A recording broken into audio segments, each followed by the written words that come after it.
My name is Algernon.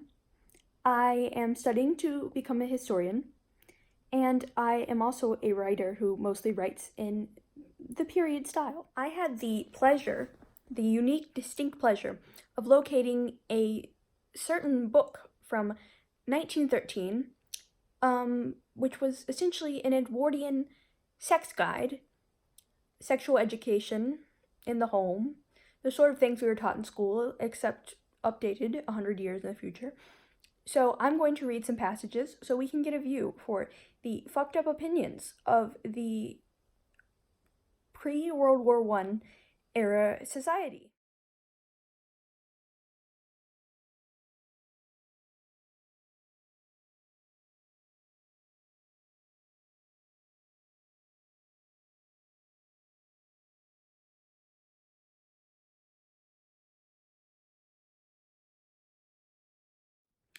Marriage means motherhood. Unless a woman loves little children and desires to teach and train boys and girls to become ideal men and women, she should not think of accepting a marriage proposal.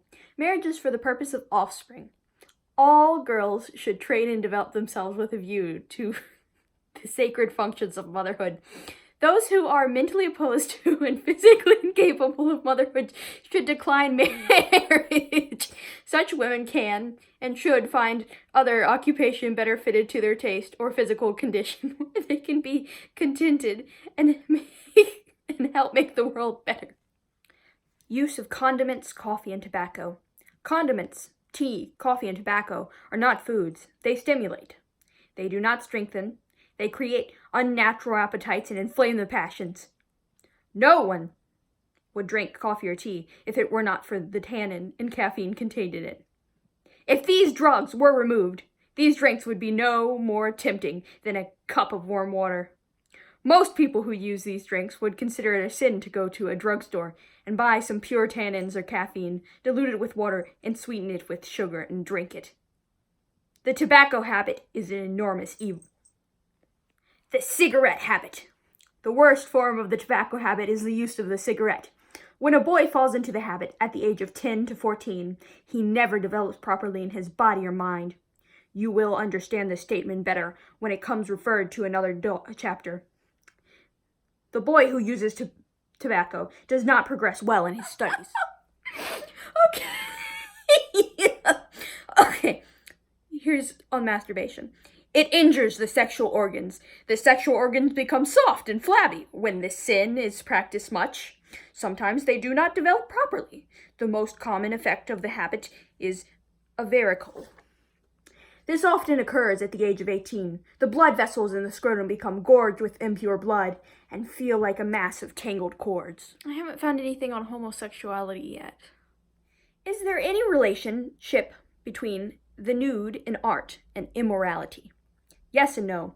There are great masterpieces of beautiful figures of men and women, which stand for some lofty ideal, which represent some phase of ideal thought in life, some exposition of grace and strength, and while they are nude, they are more immodest than perfect landscapes. What is the relationship of spooning to the sex problems of young people? This is a growing evil. It is the kindergarten to prostitution. Young people cannot engage in spooning and maintain a pure state of mind. When the mind is engaged in sensual thoughts and wishes, the sexual system is stimulated and inflamed by a rush of blood to those parts, and passion becomes more or less intense. In this state, virtue is in danger. Are seminal emissions injurious? Unnatural emissions are injurious. The natural emissions are not. This means if you don't come inside your wife, then it's going to hurt your pee-pee. Consumptives.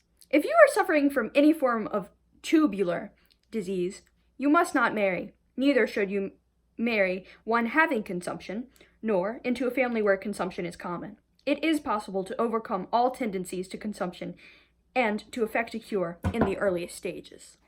This is 1913. I have no idea what he meant because consumption is an infection which would have needed to be treated by antibiotics.